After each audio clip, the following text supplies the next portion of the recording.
आप सबका स्वागत और धन्यवाद।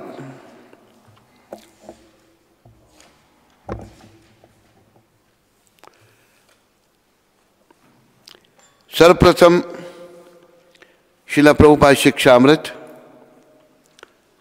प्रहलादानंद को लिखा पत्र। प्रहलादानंद जो हैं हमारे गुरु भाई हैं। 14 फरवरी को ये पत्र प्रभुपाद ने लिखा।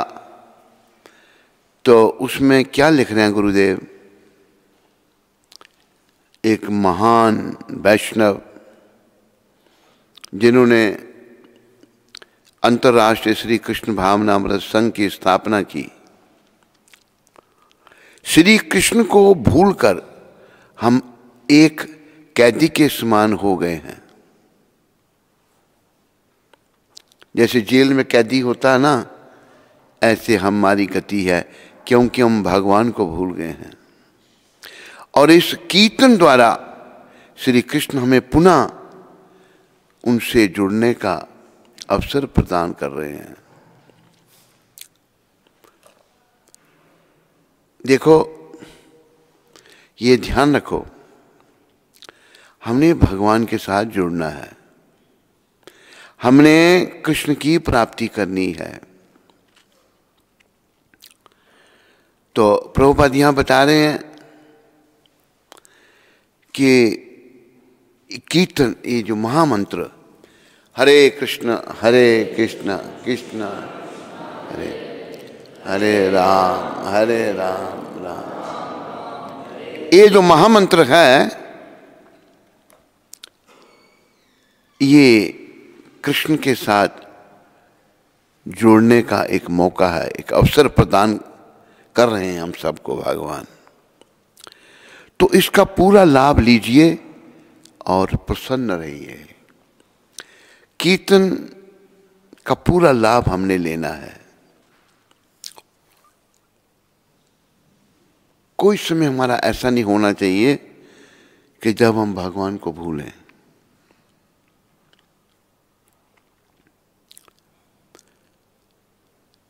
हमारे मन विचलित होने के कारण, हमारे पापों के कारण मन भगवान को भूल जाता है। लेकिन प्रयास करना है, अभ्यास करना है कि हम भगवान को याद रखें, भगवान को नहीं भूलें। अर्जुन ने एक प्रश्न किया भगवान को, गीता के 6 अध्याय में। क्या प्रश्न किया?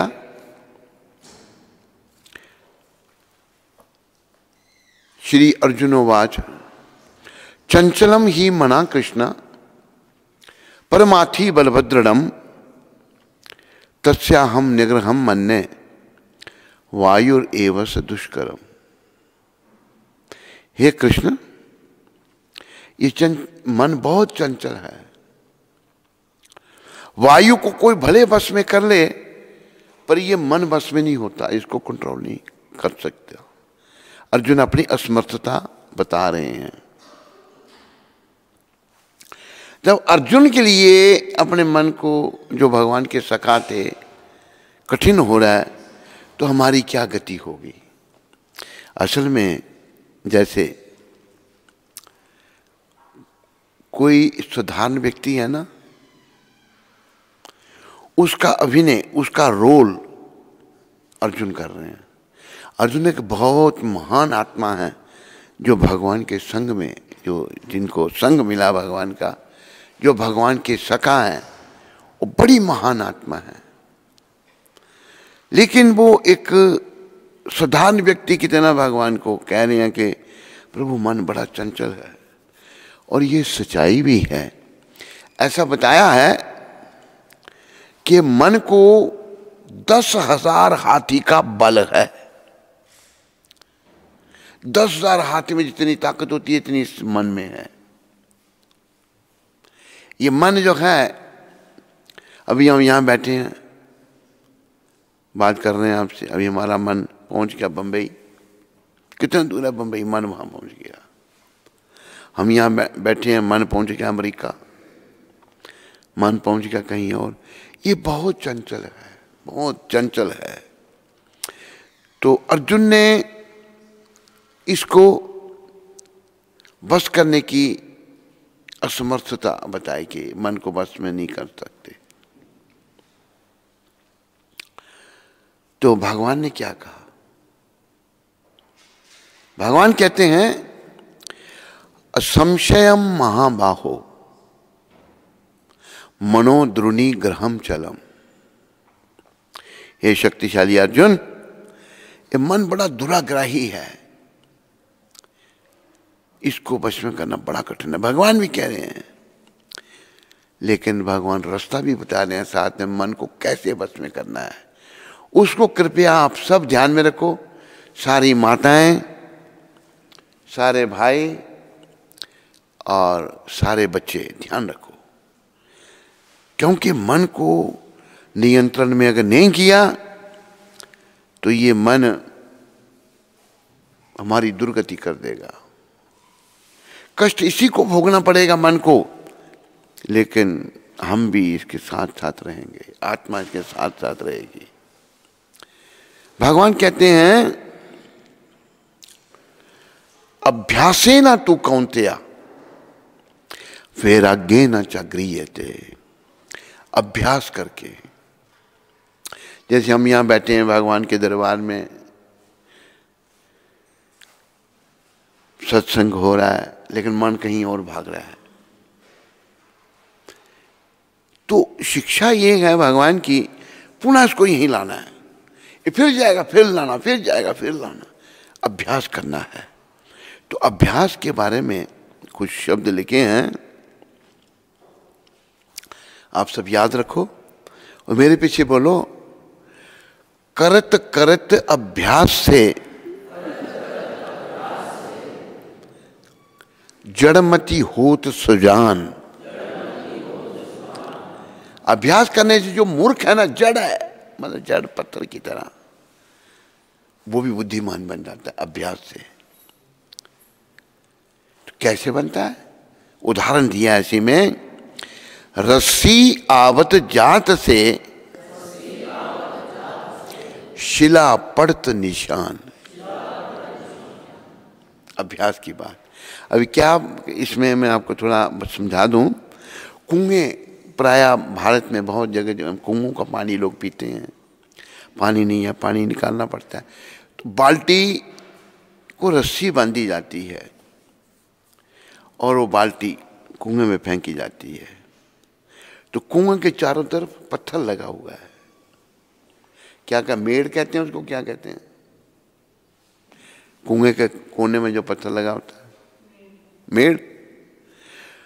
वो जब बाल्टी को खींचते हैं, और रस्सी तो नर्म है, वो पत्थर थोड़ी है, वो बार बार मेड़ को लगती है, जाते आते जाते आते। होता क्या है, उस पत्थर में घाव हो जाता है, निशान पड़ जाता है।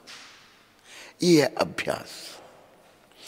तो हमें बार बार मन को हरिचरणों में लगाना है। और याद रखो, यही उद्देश्य है जीवन का और कुछ नहीं है। कई बार सोचते हैं, कईयों के दिमाग में होता है, चलो भाई यहाँ मंदिर मुक्त में पढ़ाई या पढ़ाई करो और फिर जाके अपने मजा करेंगे, हम शादी कर लेंगे और बस। नहीं, ये नर्क का द्वार है सब कुछ। यहाँ पढ़ाई, वैसे तो गुरुकुल में बच्चों को भगवान के विषय में पढ़ाया जाता है, लेकिन भगवान के विषय में पढ़ाएंगे तो कोई आएगा ही नहीं। सब लोग आजकल भौतिकवादी हो गए, पर फिर भी प्रभुपाद कृपा से इनको कुछ ना कुछ संस्कार मिल रहे हैं। मंगल आरती आते हैं, नाम लेते हैं, जप करते हैं। तो हमें अभ्यास करना है मन को बार बार कृष्ण के चरणों में लगाने का। और जब तक मन शुद्ध नहीं है ना, कोई ऐसा है यहां पर जिसका मन शुद्ध है? ये हाथ खड़ा करो। कोई भी नहीं, सबके मन अशुद्ध है। बच्चों का किसी का मन शुद्ध हुआ है? परीक्षित तेरा शुद्ध हो गया? नहीं। नहीं हुआ अभी तक?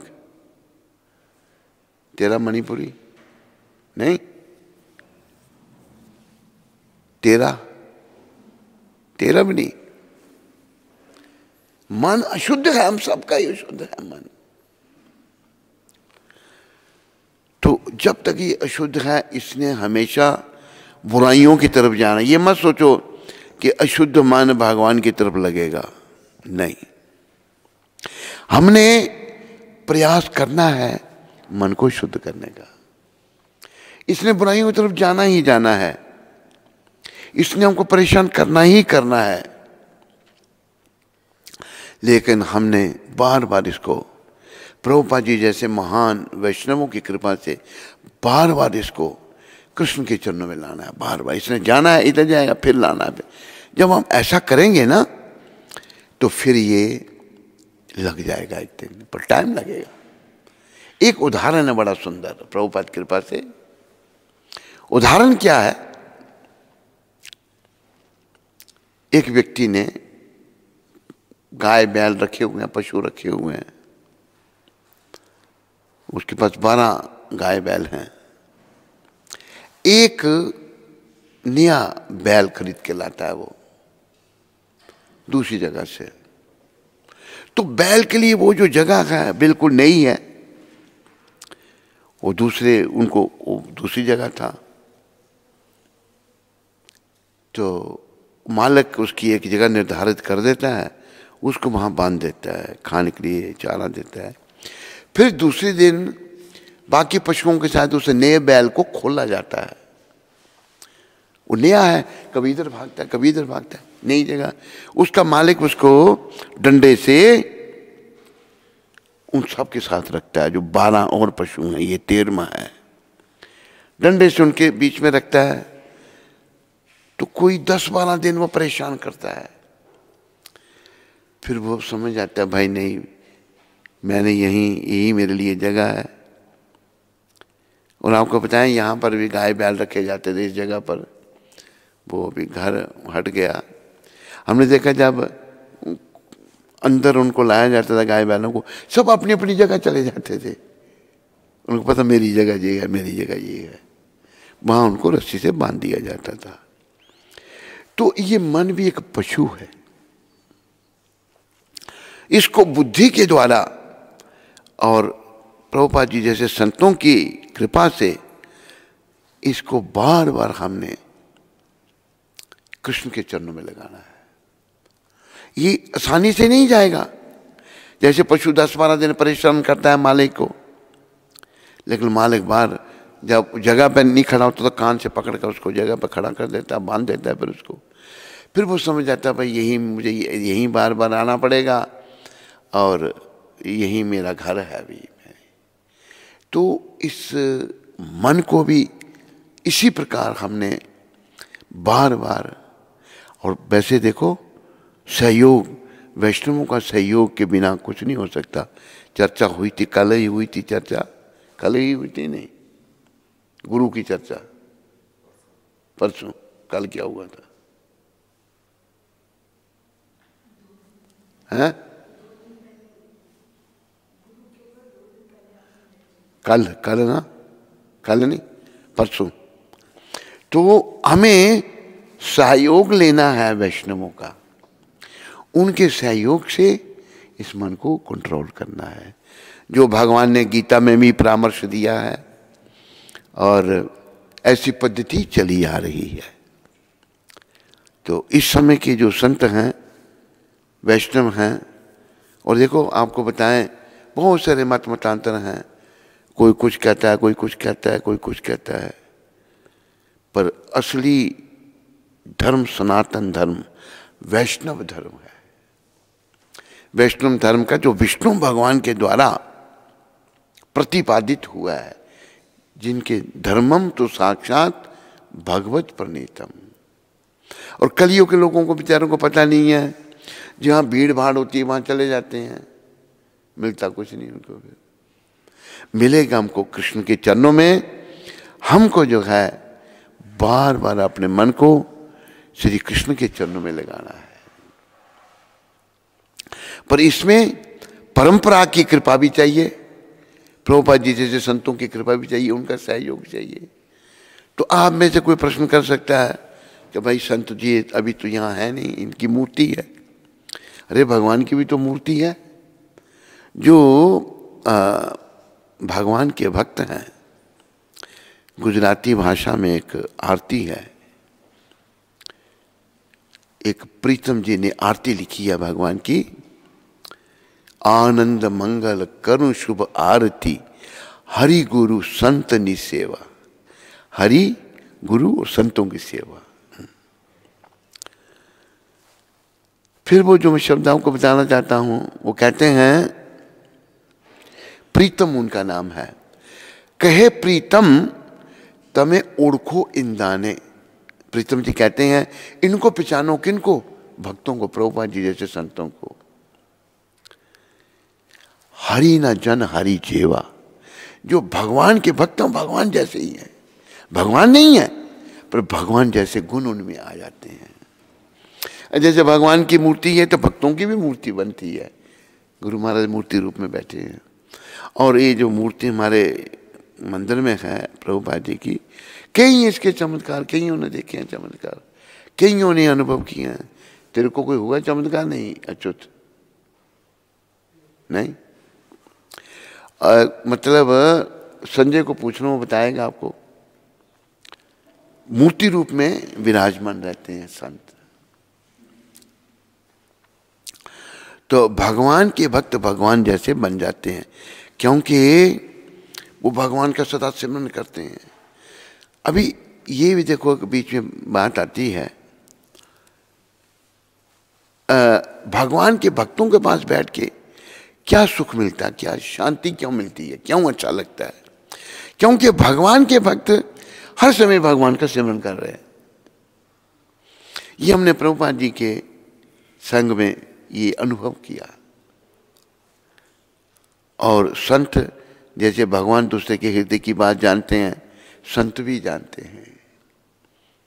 तो हम नए नए संस्था में थे, बंबई की बात है, तो प्रभुपाद जी शाम को बैठकर दर्शन देते थे छत के ऊपर। तो दर्शन दे रहे हैं, बहुत सारे लोग बैठे हुए हैं, हम भी बैठे हैं वहाँ पर। बड़ा अच्छा लग रहा है। गुरु महाराज कोई प्रश्न पूछता, उत्तर देते हैं, बात करते हैं। तो इतनी देर में मंदिर का जो टेंपल कमांडर था, जैसे यहाँ हमने टेंपल कमांडर बनाया है श्रीमन पवन जी को, टेंपल कमांडर मंदिर का ध्यान रखता है। कोई अगर मंदिर का प्रबंधक उपस्थित नहीं है तो टेंपल कमांडर से सहयोग लिया जा सकता है। ये प्रभुपाद जी ने बनाया है सब। तो टेंपल कमांडर आ गया और कहता है प्रभुपाद जी को कि प्रभुपाद अभी आरती का समय हो रहा है, संध्या आरती का।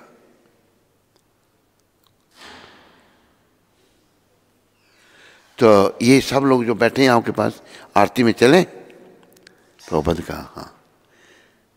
और टेंपल कमांडर खड़ा हो गया दरवाजे के पास, कहता है चलो सब आदमी सब उठ के जाने लगे। मेरे मन में था मुझे बड़ा अच्छा लग रहा है यहाँ पर, मैं इनके पास ही बैठा रहूं। अच्छा, उस समय मैं बैठा नहीं था। जब टेंपल कमांडर आया तो मैं प्रभुपाद को मोर पंख जो है उससे हवा कर रहा था। तो टेंपल कमांडर भी बेचारा भौतिकवादी नया न्याय था, वो भी संस्था में। तो सब लोग चले गए मंदिर में, मैं पंखा कर रहा हूं प्रभुपाद जी को, और बड़ा आनंद आ रहा है मेरे को। तो टेंपल कमांडर वहां दरवाजे पे खड़ा हुआ कहता है, ए तुम भी चलो चलो चलो, तुम भी आरती में चल। जब टेंपल कमांडर कह रहा है, मैंने धीरे धीरे पंखा नीचे रखना शुरू किया। प्रभुपाद ने एकदम बीच में बोला, नहीं नहीं इसको यहीं रहने दो। उनको कैसे पता लगी मेरे मन की बात? संत समझ जाते हैं। जब उसने कहा ना चलो चलो, तो वो भाई टेम्पल कमांडर ऐसे कह रहा है, मैं डाउन था, वो अप था। फिर जब प्रभुपाद ने कहा इसको यहीं रहने दो, तो मैं अप हो गया, तो वो डाउन हो गया। देखा भाई प्रभुपाद क्या अपने पास रखने, वो चला गया। फिर चला गया तो मैं पंखा करता रहा प्रभुपाद जी को, और कुछ कोई एक डब्बा, हमारा एक गुरु भाई था राजस्थान का, उसने प्रभुपाद जी के लिए कुछ लाया था, कि तो डब्बा दिखाओ मेरे को। तो वो राजस्थान जयपुर से था वो, पर बम्बई में रहता था, उसका बिजनेस था। तो डब्बा खोला तो बड़े बड़े लड्डू थे उसमें। प्रभुपाद जी ने लड्डू खाया, कहते अच्छा अच्छा बना लड्डू। ये मुझे ध्यान नहीं, जो खा रहे थे वही मेरे को दिया या नया निकाल के दिया। एक लड्डू प्रभुपाद जी ने मेरे को दिया। जब मेरे को लड्डू दिया तो मैं लड्डू पकड़ के खड़ा रहा, जब गुरु के सामने नहीं खाना। देखा, कहते खाओ खाओ, तुम क्या उनका, खाओ खाओ खाओ। तो मतलब संत जो हैं, सच्चे संत आपकी भावना को पहचान जाते हैं, और प्रभुपाद ऐसे ही संत हैं। अभी अगर मूर्ति रूप में है, अभी भी वो आपकी मदद करेंगे, अभी भी सहयोग करेंगे। जैसे एक बार पहले सुनाई हमने कि कुंती माता ने इस मंदिर का निर्माण जो है, इसकी सुपरविजन की, सारी ध्यान रखा। तो क्या हुआ कि हम भिक्षा करने के लिए थे मंदिर में, की विदेश में थे, पीछे से लेबर लगी हुई है। लेबर जो है, भारत की लेबर ऐसी है, काम करें या ना करें पर पैसे चाहिए उनको, पैसे के लिए वो परेशान कर रहे हैं। अभी चेक का साइन नहीं है, पैसे हैं नहीं, तो मंदिर बन रहा है भगवान का, परेशान हो गई है भाई क्या करना है। रात को सोई जब ये, तो परेशानी में सो गई रात को। तो सपने में प्रभुपाद आ गए। प्रभुपाद आ गए और पहले इसका वही ऑफिस था, पर नीचे जमीन पर बैठती थी, आगे एक टेबल पड़ा हुआ था, वहां आके प्रभुपाद जी बैठ गए। और वस्त्र कैसे पहने थे, ये बहिर्वास प्रभुपाद जी ने पहना हुआ था, गर्मी जैसे होती है, बाकी धोती पहनी है।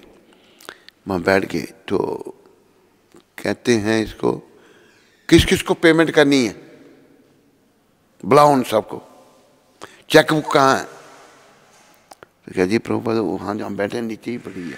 प्रभुपाद ने नीचे से चेकबुक निकाली और चेक से पेमेंट कर रहे हैं सबको, पेमेंट कर दी। और पूछा इसको, तुम्हारा गुरु कहाँ है। इसको कोई शंका दी थोड़ी मन में, कौन प्रभुपाद पूछती है, तुम्हारा गुरु नव योगेंद्र किधर है। भागती हुई आई तो मुझे बुला के ले गई, सपने में सब इसको दिख रहा है। तो पूछते हैं प्रभुपाद क्या करता है तू आजकल। मैंने जो भी करता था बताया उनको, पीठ पे हाथ फेरते हैं। फिर कहते हैं इनको फोटो खींच मारा, दोनों का फोटो भी खींचा इसने, और इसको बोल गए कि आज के बाद तू मेरी सेक्रेटरी है। अच्छा, सपने में प्रभुपाद पेमेंट करके, तो फिर क्या, कैसे पेमेंट हुई। देखो कैसे एक दिव्य प्रबंध होते हैं। पंचकुला के एक हमारी जान पहचान के हैं, उन्होंने फोन किया कि उनका एक मित्र यहाँ बैंक मैनेजर लगा है, पोस्टिंग हुई है उसकी, पता नहीं पंचकुला या चंडीगढ़ से, तो उसका परिवार यहीं पर है, तो मंदिर में भोजन कर सकता है। कुंती माता ने कहा हाँ कोई बात नहीं, मंदिर में भोजन करे हो। तो वो एक आया मंदिर, उन्हीं दिनों में मंदिर में आया भोजन करने, तो माता से मिलता रहा। वो पूछता कहते हैं माता आप बड़े परेशान हो, क्या परेशानी है। कहते लेबर बड़ी तंग कर रही है और पैसे हैं नहीं और चेक पे साइन नहीं है, तो महाराज यहाँ पर है नहीं, दस्तखत चाहिए चेक पर, तो मैनेजर कहता है कि कितने पैसे चाहिए आपको, कि 2-3 लाख रुपया। तो वो कहते मैं देता हूँ। कहते आप देंगे तो और इंटरेस्ट लगाएंगे उसके ऊपर। कहते कोई इंटरेस्ट नहीं। उसने 1.5 लाख रुपया उसको दे दिया और सारे लेबर की पेमेंट हो गई। देखो कितना एक दिव्य प्रबंध है। विचार करो, ये संतों की उपस्थिति, संत यहाँ यहीं विराजमान है, यहाँ बैठे हुए हैं। कई घटनाएं घटी ऐसी जिनमें इनकी उपस्थिति देखी गई। और ये मैं कई बार बात सुनाता हूँ, सब लोग फिर जिन्होंने नहीं सुनी है इंटरनेट में, जिन्होंने नहीं सुनी है, जम्मू में एक व्यक्ति है, क्या नाम है उसका भाई? कोली। वो फ्रूट मर्चेंट है, यानी कि जिसकी आड़ती कहते हैं ना फ्रूट का। तो उसके पास एक भक्त जाता था, वो आजकल मॉरिशस में होता है। क्या नाम था उसका? भूल गया नाम। हाँ, तो वो जाता था फ्रूट वगैरह लेने के लिए, सब्जी लेने के लिए, सब्जी नहीं फ्रूट ही खाली, फ्रूट का मर्चेंट। तो एक दिन वो भक्त उसके पास गया फ्रूट लेने के लिए। वो कोली अभी है ना, कोली, उसको मिलना हमने कभी आया इधर, मैं नहीं था, फिर मिलाना मेरे को उसका। कोली जो है उसको प्रभुपाद जी सपने में आते हैं और सपने में आकर कहते हैं उसको, भाई एक पेटी तुम आलू बुखारा उधमपुर भेजना, मेरा जन्मदिन आ रहा है, मैं वहां रहता हूं। वो जो फ्रूट लेने के लिए जाता था भक्त, आजकल वो मॉरिशस में है, तो उसको उसने कहा, भाई गुरु महाराज सपने में आए थे और उन्होंने कहा कि एक पेटी आलू बुखारा उधमपुर भेजना, उनका जन्मदिन है। और जन्माष्टमी के बाद प्रभुपाद जी का जन्मदिन आता है। आज जन्माष्टमी है तो दूसरे दिन प्रभुपाद जी का प्राकट्य दिवस। उसने पेटी यहां भेजी। तो संत जो हैं, ये सच्चे संत यहाँ बैठे हुए हैं। और देखो इन घटनाओं से आप सोच सकते हैं कि वो यहाँ विराजमान है। उन्हें ये भी कहा कि मैं उधमपुर में रहता हूँ, एक पेटी आलू बुखारा वहाँ भेज दे। तो हमें श्री कृष्ण हमें पुनः उनसे जुड़ने का अवसर जो प्रदान कर रहे हैं, तो इसका पूरा पूरा लाभ लीजिए और प्रसन्न रहिए। लाभ मिलेगा हमको ऐसे वैष्णवों की कृपा से, संतों की कृपा से लाभ मिलेगा, ऐसे नहीं मिलेगा, याद रखो। आज के संत भेष में कहीं घूम रहे हैं, अगर वो प्रमाणिक नहीं है, परंपरा में नहीं है, तो ऐसा कहा है, संप्रदाय बहीना मंत्र है निष्फल। अगर गुरु संप्रदाय में नहीं है, आपको पहले मैंने 4 संप्रदाय बताई थी, और मंत्र लेते हैं तो उस मंत्र का कोई फल नहीं होगा। ऐसे चल रहा है, बड़ा चल रहा है कलयुग में। देने वाले भी भटके हुए हैं, लेने वाले भी बेचारे भटके हैं। लेकिन किसी चीज का बीज नाश नहीं होता। इन ऐसे संतों की कृपा से भक्ति बनी रहती है, और संतों की कृपा से ही हम अपना आध्यात्मिक उत्थान कर सकते हैं, और उनकी कृपा से ही हम नाम ले सकते हैं। भक्तमाल की एक बात मेरे को याद आई, मंत्र जो गुरु से मिलेगा वही फलीभूत होगा। अगर हम ऐसे मंत्र को जपेंगे तो नहीं होगा। ये भक्तमाल की कथा है।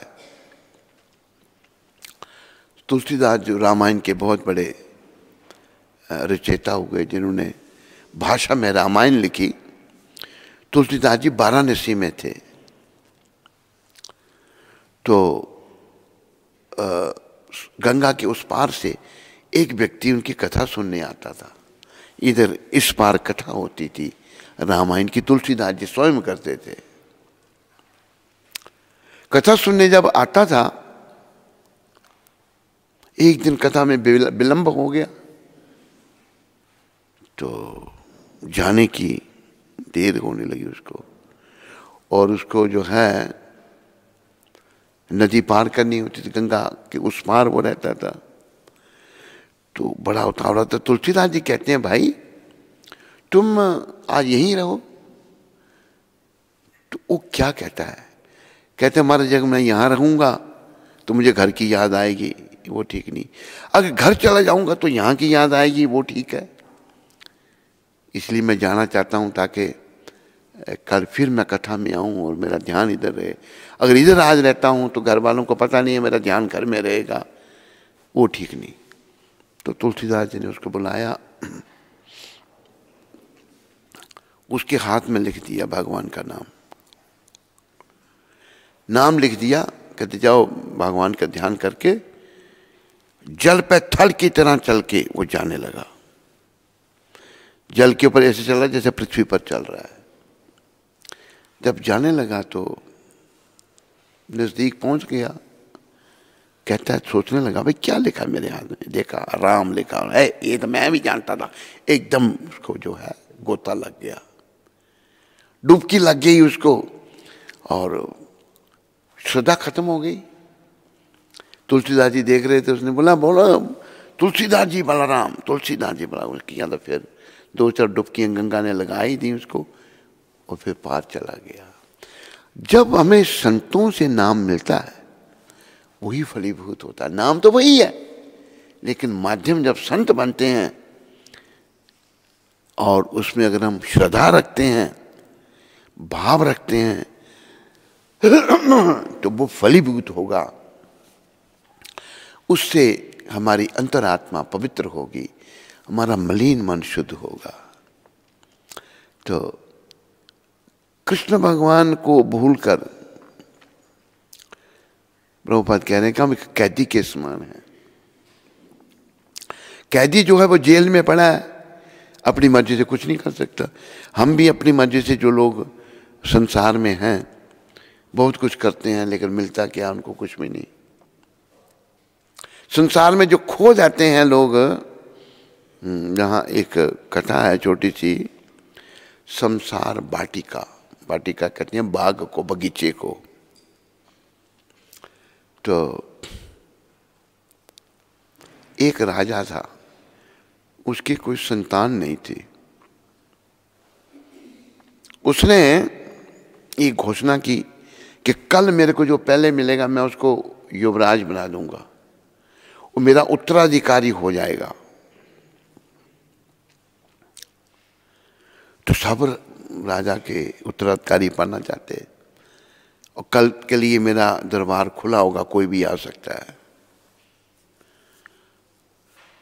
तो राजा लोग बड़ी ठाठ में रहते हैं, बहुत कुछ उनके पास होता है जो आम लोगों को पता ही नहीं होता उसका। तो प्रबंधक बैठा हुआ है वहाँ पर, आया एक व्यक्ति आया, तो टाइम लिख दिया भाई। उसको बोला भाई 2 घंटे का टाइम है, 2 घंटे में आपको मिल के वापस आना है। अंदर गया वो, तो उसने क्या देखा कि बड़े सुंदर फूल लगे हुए हैं वहाँ पर, और खुशबू इतनी आ रही है उनकी। राजा लोग तो कुछ भी उनको उपलब्ध हो सकता है, और खुशबू में ही खो गया। कवि क्या कितना सुंदर फूल है। उसने 2 घंटे वहीं बिता दिए। प्रबंधक के आदमी घूम रहे हैं, दिखाओ अपना, टाइम हो गया, बाहर चलो। कहते मैं आगे क्या नहीं, कहते बस हो गया टाइम, 2 घंटे में। दूसरा आया, वो फूल सूंघे उसने, थोड़ा सा आगे बढ़ा, तो उधर क्या है, उधर जो है सुंदर स्त्रियां घूम रही हैं, उनको देखने लग पड़ा वो, उनसे बातचीत करने लग पड़ा। कभी इधर देख रहा है, कभी उधर देख रहा है। उसके 2 घंटे वहीं बीत गए। प्रबंधक दिखाओ आपका टाइम हो गया, चलो बाहर। तीसरा आया, वो 2 जगह से तीसरी जगह चला गया। उधर क्या दिखाया है, उधर क्या है, उधर हीरे जवाहरात, बड़ी कीमती चीजें पड़ी हुई हैं। तो उसने बोला भाई ये उनको देखने लगा, और कभी देखा ही नहीं था उसने। उनको देखने में लगा, उसका भी टाइम हो गया, 2 घंटे, उसको पकड़ के बाहर निकाल दिया। चौथा आया, वो 3 जगह से तो निकल गया और चौथी जगह गया, चौथी या 5वीं, वहां क्या है, बाग हैं, बड़े सुंदर फल लगे हैं। फल उसने खाए, बड़ा स्वाद है भाई। उसने कुछ बांध लिए फल के साथ ले जाऊंगा मैं। उसका वहां टाइम खत्म हो गया।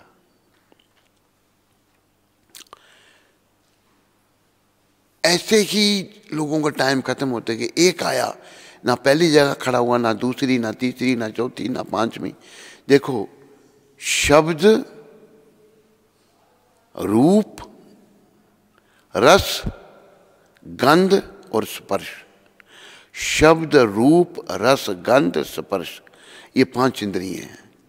शब्दों को सुनते हैं, सुनना हमको फिल्मी गाने अच्छे लगते हैं, तो वहां भी ये सब चीजें, लोग इन्हीं 5 चीजों में जो हैं लुप्त हो गए, आगे नहीं कोई बढ़ सका, टाइम उनका खत्म हो गया। जो एक संयमी आया, ना एक जगह ना दूसरी, तीसरा शब्द, रूप, रस, गंध, स्पर्श, कहीं भी नहीं वो रुका, वो पहुंच गया राजा के पास। राजा ने उसको युवराज पद दे दिया। कथा के पीछे क्या रहस्य है? ये संसार एक वाटिका है, इसमें हम सब खो गए हैं। कोई खाने में खोया हुआ है, कोई सोने में खोया हुआ है, कोई देखने में खोया हुआ है, कोई जीवा के स्वाद में खोया हुआ है, कोई स्त्री के चक्कर में खोया हुआ है। पर जिसने अपनी इंद्रियों का दमन कर लिया, युवराज पद ये है कि भगवत प्राप्ति। वो चला गया राजा के पास, उसको युवराज पद मिल गया। तो हम सब ने भगवान के पास जाना है। ये जो इंद्रियों के तर्पण में हम लगे हुए हैं ना, इससे हम भगवान के पास नहीं जा पाएंगे। मोह माया में फंसे हुए हैं। काम, क्रोध, मोह, लोभ, अहंकार, इनमें लोग फंसे हुए हैं सारे। पुरुष भी स्त्री भी सोचते हैं कि भाई अगर हम आ गए भगवान की सेवा में, हमारा पेट कैसे पलेगा। हम भी ऐसा सोचते थे जब हम छोटे थे। तो साधु बनने की इच्छा तो बचपन से ही थी। 9 साल की अवस्था में जंगल में चले गए थे, फिर वहां घूम फिर के एक साधु ने वापस भेज दिया हमको, बहुत छोटा है, आ गए। तो लेकिन मन में आता था, फिर लगन तो लगी रही, साधु बनना है। कहाँ जाएंगे, कहाँ रहेंगे, कहाँ खाएंगे। लेकिन जब हम गए बने, एक दिन भूखे नहीं रहे। ऐसा प्रबंध भगवान की कृपा से होता था, सब कुछ मिलता था। अभी तो इतना मिलता है खाने को, अभी 1 रोटी खाते हैं हम भाई, ज़्यादा नहीं खाना। एक और आत्मा कहती है मैं भी जब ज़्यादा खाती हूँ तो मेरा भी गड़बड़ हो जाता है। 1 रोटी, लेकिन वहाँ रखा तो 50 रोटियाँ खानी हों जैसे हमने, कितना कोई 1, 2, 3, 4, 5, 6, 7 किस्म की सब्जियाँ बनाई हैं, मीठा है, ये है, वो है। तो हम जब भगवान की शरणागति होते हैं, भगवान पूरा ध्यान रखते हैं। इसलिए हम सबको, हम जो कैदी बने हुए हैं यहाँ पर संसार वाटिका में, मोह माया फंसे हुए हैं, भौतिक चीज़ों की ओर आकर्षित हैं, हमें इस कीर्तन द्वारा श्री कृष्ण हमें पुनः उनसे जुड़ने का अवसर प्रदान कर रहे हैं। कीर्तन करो। कीर्तन करने से क्या होगा? महाप्रभु ने क्या कहा है? नाम गाने सदा रुचि।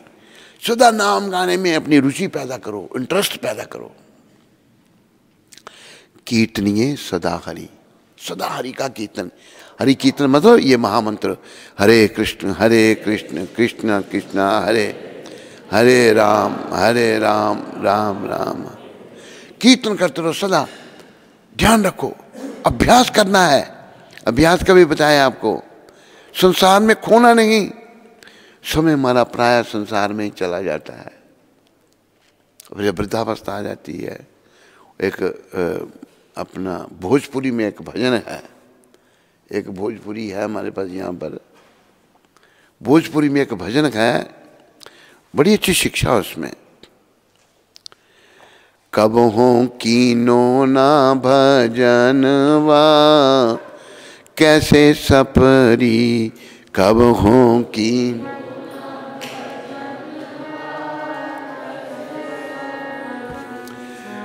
कब हो कीनो ना भजनवा कैसे सपरी, कब हो कीनो ना भजनवा कैसे शबरी।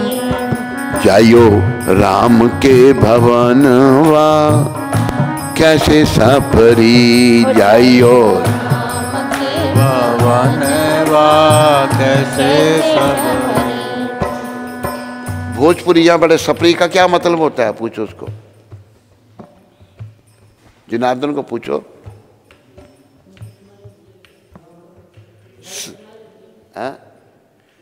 उसको पूछो सपरी का क्या मतलब होता है, पता ही नहीं।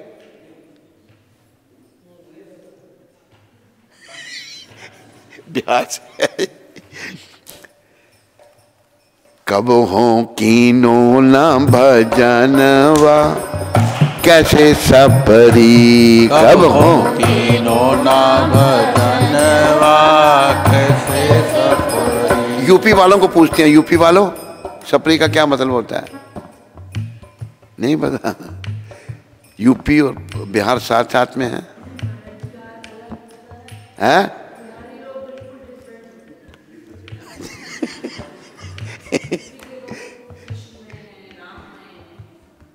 अरे बिहारी भी हैं, बिहार में ही बड़े बड़े अच्छे लोग, अच्छे अच्छे हैं।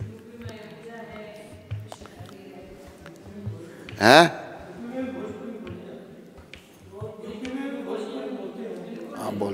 बोलते हैं भोजपुरी है, यूपी में भोजपुरी है।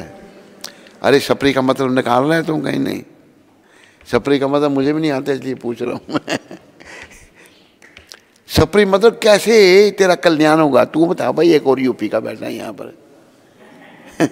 तू यूपी का नहीं है? सिटी अच्छा, सपरी यही इसका मतलब निकलता है कि कैसे तेरा भला होगा भाई, तूने भजन नहीं किया तो कैसे तेरा कल्याण होगा। यही हुआ नहीं संजय? हैं? क्या लिखा है? पेटेंट? गलत बता रहा है वो। अच्छा, आगे आगे मैं जब समझाता हूं। सह न सके जब कष्ट गर्भ का किया था ये इकरार, सह न सके जब कष्ट गर्भ का किया था इकरार। प्रभु तुम्हारा भजन करूंगा करो नरक से पार, प्रभु तुम्हारा भजन करूंगा करो नरक से पार। अब तो भूले रे बचनवा कैसे सपरी। हरि बोल, उसमें निकालिए भजन। कैसे सबरी कब हो कीनो ना भजनवा कैसे सपरी, कब हो कीनो ना भजनवा कैसे सपरी। शिक्षा है ये जीवन कैसे बीतता है हमारा। बालपन हंसी खेल गंवायो आई मस्त जवानी, बालपन आयो मस्त जवानी। माता पिता ने करी सगाई दुल्हा बने गुमानी, माता पिता ने करी सगाई दुल्हा बने बंदगा हाथ माँ कंगनवा कैसे सपरी, बंदगा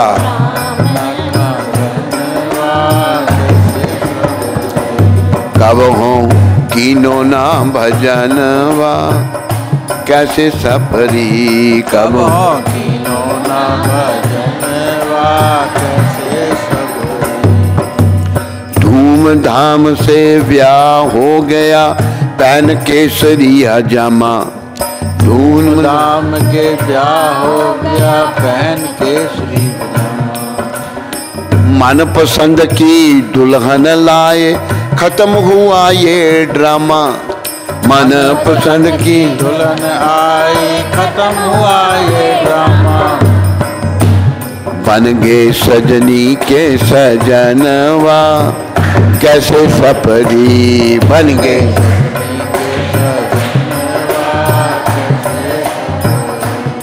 श्री केशव तेरी पत्नी है आज नहीं?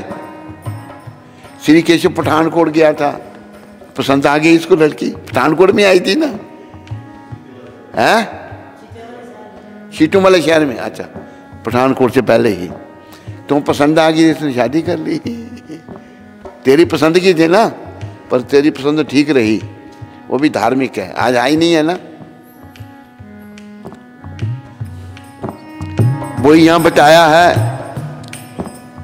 धूमधाम से ब्याह हो गया पहन केसरिया जामा। धूमधाम से ब्याह हो गया पहन केसरी जामा। मन पसंद की दुल्हन लाए खत्म हुआ ये ड्रामा। मन पसंद की दुल्हन लाए खत्म हुआ ये ड्रामा। बन गए सजनी के सजनवा कैसे सपदी बन गए सजनी।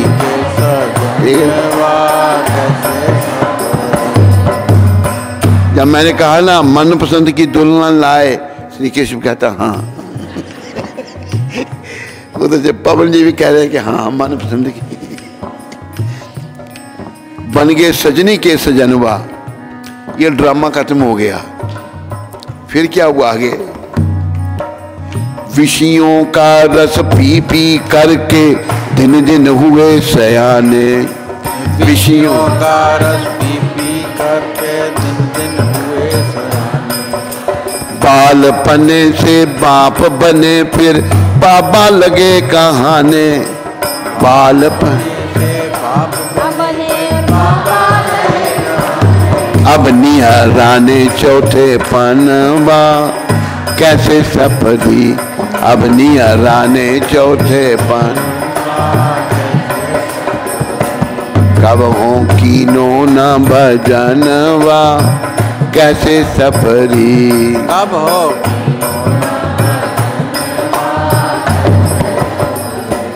या जैसे बिहारी वृद्ध है वो बेचारा, कितनी उम्र है तुम्हारी जनार्दन? 74 साल का है, वृद्ध हो गया अभी, लेकिन है चलता फिरता ठीक है। लेकिन यहाँ वर्णन आ रहा है जब बड़ी उम्र हो गई,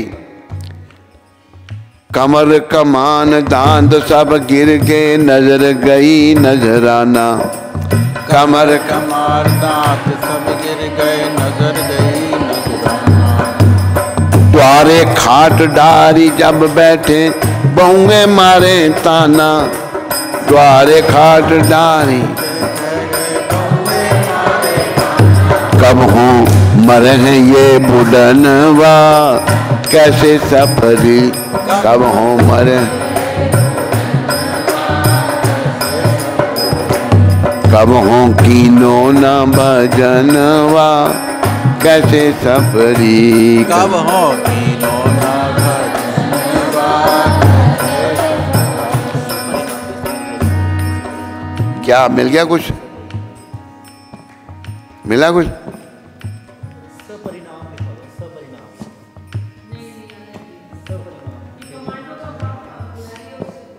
उसने क्या कहा? उसने तो कहते हैं कि भाई तूने विषय विकारों में पड़ गए और सियाने हो गए। विषयों का रस पी पी करके दिन दिन हुए सियाने। बालपने से बाप बने फिर बाबा लगे कहाने। बूढ़े हो गए अभी। अब नियराने चौथे पनवा। अब चौथे पन में यानी कि वृद्धावस्था में आ गए तो क्या होगा? कईयों को होता है, कईयों को नहीं भी होता है। कमर कमान दांत सब गिर गए। कमर टेढ़ी हो गई, दांत गिर गए। नजर गई नजराना, नजर भी चली गई। तो द्वारे खाट डाली जब बैठे भोंगे मारे ताना, कब लो मरे हैं ये बुढ़नवा। खाट पे जब वृद्ध बैठता है तो भोंगे कहती हैं आजकल की, देखो ये बुढ़ा मरता ही नहीं, बैठा हुआ यहाँ पर, कब लो मरे हैं ये बुढ़नवा, ये बुढ़ा मरता नहीं है।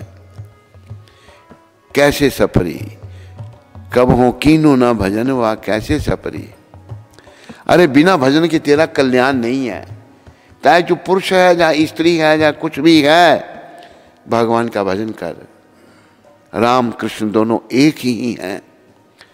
राम महामंत्र में राम भी हैं, कृष्ण भी हैं।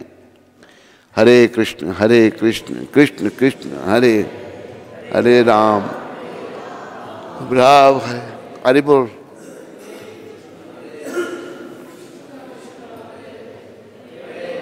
अरे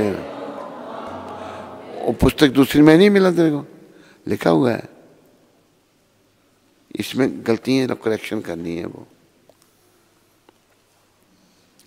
तो हमारा जीवन, ये जो मनुष्य शरीर मिला था हमको भगवत प्राप्ति के लिए, वे संसार में ऐसे ही चला जाता है। और प्रभुपाद कह रहे हैं कि ये जो हरि नाम है, ये जो कीर्तन है, कीर्तन द्वारा श्री कृष्ण हमें पुनः उनसे जुड़ने का अवसर प्रदान कर रहे हैं। इसलिए भगवान ने कहा है,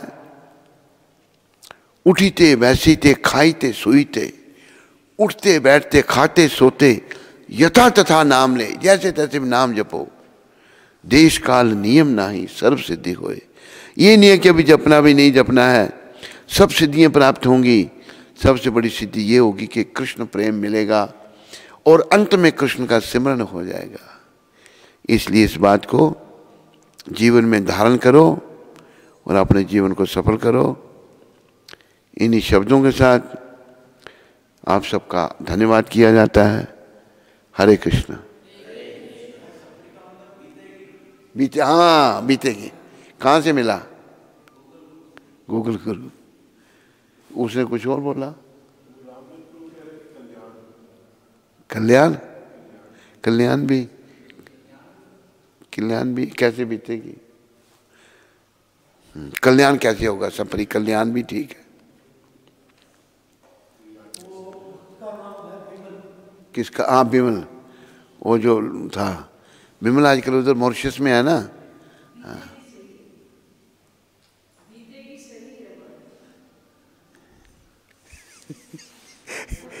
सब अपना अपना मतलब निकाल रहे हैं।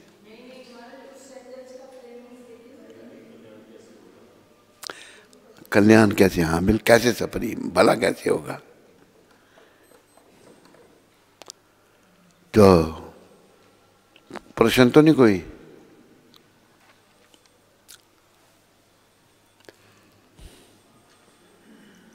कोई प्रश्न नहीं? हरे कृष्णा। बोलिए सद्गुरुदेव महाराज की जय। तो सबसे पहले हम गुरु महाराज जी का आभार व्यक्त करेंगे, जिन्होंने अपने कृष्ण में अमृत की वर्षा की और हमें आनंदित किया। तो सभी लोग 3 बार हरि बोल बोल के महाराज जी का आभार व्यक्त करेंगे। हरि बोल, हरि बोल, हरि बोल।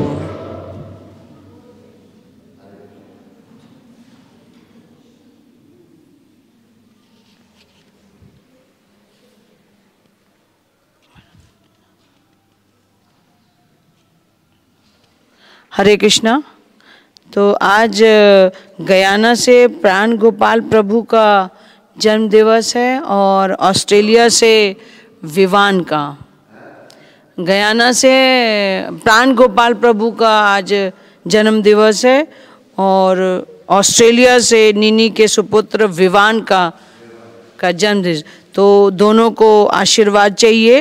प्राण गोपाल प्रभु बोल रहे हैं कि गुरु महाराज मुझे आशीर्वाद दें कि मैं भक्ति करूं अच्छे से।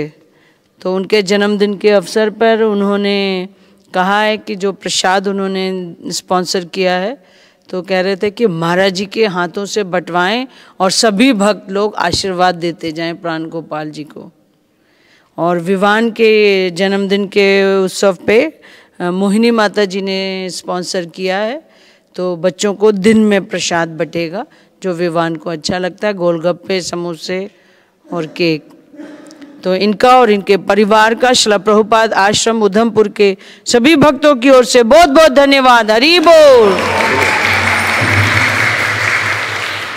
प्राण गोपाल को प्राण गोपाल जी, आज आपका जन्मदिन है, मेरी शुभकामनाएं आपके साथ हैं। कृष्ण कृपा करें आप पर और आपकी भक्ति वृद्धि हो, भक्ति में आप आगे बढ़ें। और प्राण गोपाल जी ने कहा कि सभी लोग, सारे भक्त प्रसाद लें और सब उनके लिए प्रार्थना करें कि उनकी भक्ति बढ़े। प्राण गोपाल ने क्या कहा, यही कहा ना क्या? वो आशीर्वाद सबसे ढूंढ रहे हैं। और विवान जो है, नीनी और उसके हस्बैंड का क्या नाम है, मोहित का बेटा, उसका रोहित जो है, उसका बेटा विवान, उसका भी आज जन्मदिन है। तो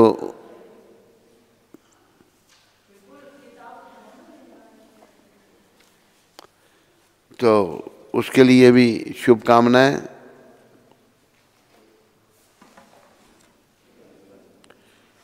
ये सब ये प्राण गोपाल का, ये तो प्राण गोपाल की तरफ से और विवान की तरफ से दिन में बच्चों की पार्टी है। अच्छा, तो विवान छोटा बच्चा है, उसको भी हमारा आशीर्वाद है, शुभकामनाएं हैं, वो भक्ति में आगे बढ़े।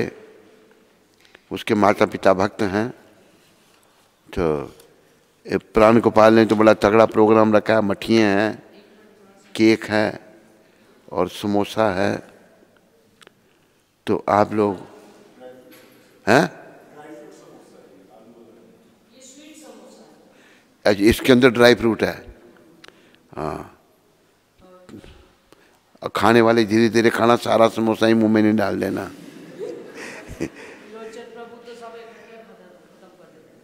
विरोचन क्या?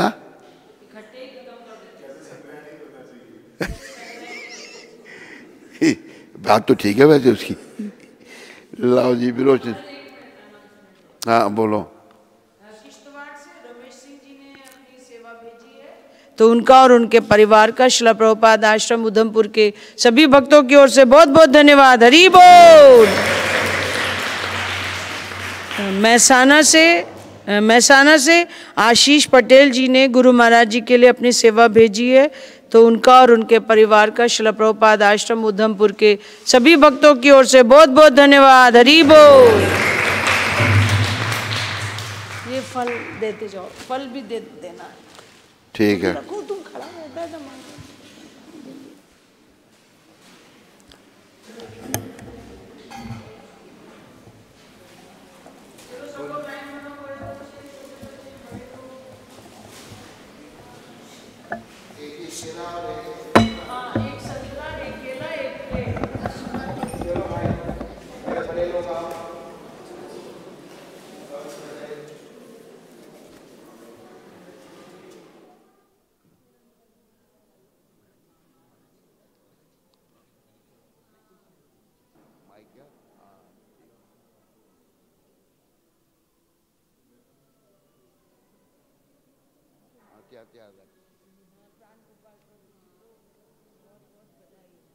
हरि बोल।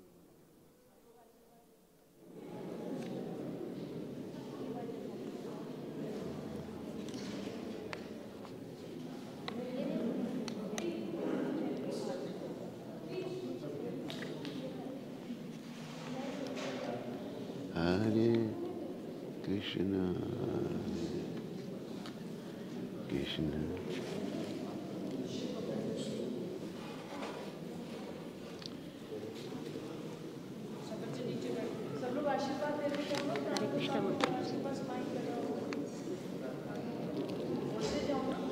उसमें थोड़ा रखना है उसको। हाँ ऐसे फल थोड़ा बीच में वो तो ऐ नहीं माँ इधर रखी है, ऐसे पकड़ ये साइड। तुम इसे घुमा क्यों रहा है? किसने? मैं ले नहीं सकता हूँ। नहीं नहीं, ये घुमा के लग। चलो कोई बात नहीं।